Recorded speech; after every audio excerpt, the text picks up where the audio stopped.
नमस्कार दोस्तों, सुकून के कुछ नए पलों के साथ आपकी दोस्त motivation author and speaker doctor Tilottama आजाद।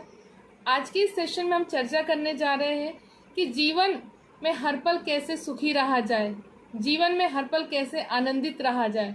जी हाँ दोस्तों, हम जीवन में हर पल सुखी रह सकते हैं, लेकिन जन्म से लेकर मृत्यु तक, जब हमारा जन्म होता है, गर्भावस्था से जब हम बाहर आते हैं तो सबसे पहले माँ की गोद में सुख ढूंढते हैं। जब 3 माह के होते हैं तो लोगों की गोद में सुख ढूंढते हैं। जैसे ही 6 माह के होते हैं तो हम खिलौनों में अपना सुख ढूंढने लगते हैं। 1 वर्ष के होते हैं तो चॉकलेट्स में सुख ढूंढते हैं। जैसे ही 10 वर्ष के होते हैं तो हम अपने दोस्तों में सुख ढूंढने लगते हैं। जब हमें ये सुख वहाँ भी नहीं मिलता है तो 18 वर्ष के पश्चात हम किसी लड़के या लड़की में अपना सुख ढूंढने लगते हैं। उसके बाद सोचते हैं कि हम विवाह करने के बाद सुखी हो जाएंगे, और ऐसा कर भी लेते हैं। जब 21 वर्ष के बाद विवाह होता है तो लगता है कि अब हम सुखी हो गए, लेकिन फिर भी हम सुखी नहीं हुए होते हैं। फिर हम पुनः अपना सुख बाहर की ओर ढूंढते हैं और सोचते हैं कि शायद हमारा बेटा या बेटी होता तो हम सुखी होते, और ईश्वर की कृपा से बेटा या बेटी होने के बाद भी हम बाहर की ओर सुख ढूंढते हैं। दोस्तों, इस सुख की प्रक्रिया निरंतर चलते रहती है।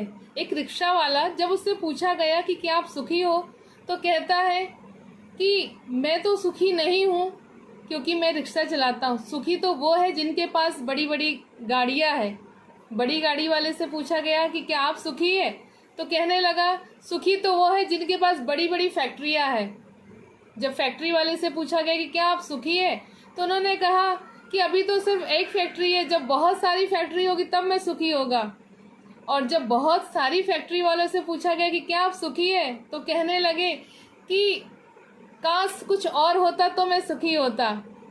ऐसा सोचते सोचते ही एक दिन वो समय आ जाता है कि यमराज हमें ढूंढते हुए हमारे पास तक आते हैं और कहते हैं कि चलो चलने का समय हो गया। और हम यही सोचते हैं कि जीवन में सुख को ढूंढते ढूंढते सुख मिला ही नहीं।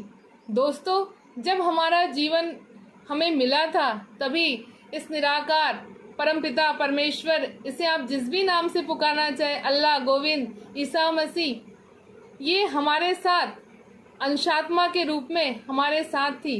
ये परमानंद, परम आनंद हमारे साथ जन्म से ही है। इसकी अंशात्मा हमारे साथ में है।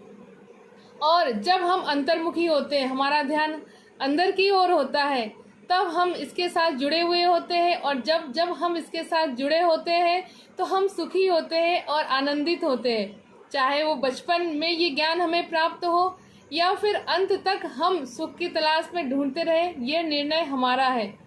इस निराकार को याद करके हर पल सुख ही रहे, यही प्रार्थना है, यही अरदास है। सुकून के कुछ नए पलों के साथ आपसे पुनः मुलाकात होगी।